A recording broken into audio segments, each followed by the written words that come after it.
my main issue is that who woke up this morning wishing that they could have a piece of a JPEG that was associated with a blockchain address to make it quote unquote unique?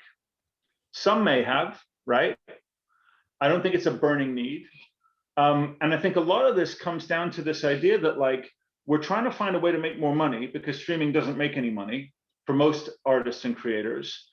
Is this a new way that we could do it? So you see the headlines, you know, so-and-so sells one for $50 million. So-and-so sells one for $60 million. John Cleese created a digital piece of artwork, signed it. It was a picture of the Brooklyn Bridge, and he said, I will sell you this picture of the Brooklyn Bridge for $69 million.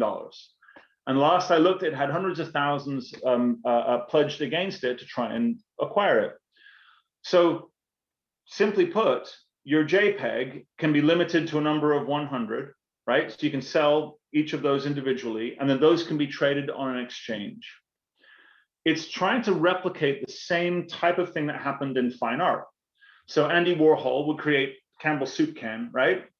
Yeah. And say, deliberately say, my amanuensis, my secretary could create an identical one of these, right? And so anyone on this call watching this could create a Campbell's soup can, kind of like Andy Warhol. And the whole point was, it was a Campbell's soup can, right?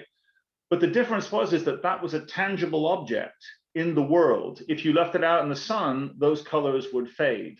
If you set fire to it, it burns, right? And I think that this idea of scarcity is what makes things collectible, right? So if you buy a baseball card that's graded 9.8 and you take it out of its plastic, it's probably worth 9.4 and it's dropped in value. It's because they were scarce physical objects. And what the NFT craze has done right now is tried to replicate the same drivers as physical products in a digital world. Yeah. Now, my contention is this: will it work for some? Potentially. For most, probably not, right?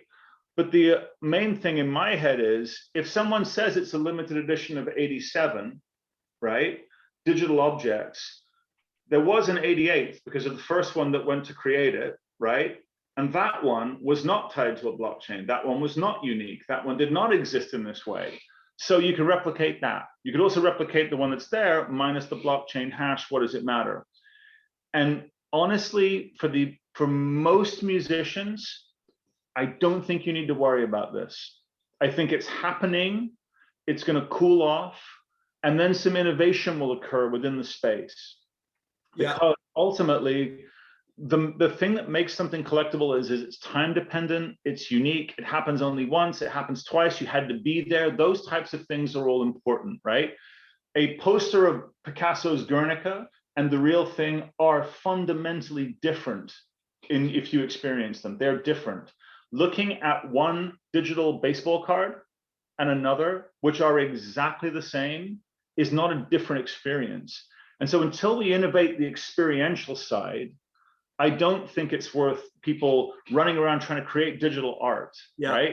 It's just not going to solve it unless you know a bunch of people who've made a lot of money with cryptocurrencies and are willing to buy it for you to potentially have it be worth more later down the line. In which case, don't spend more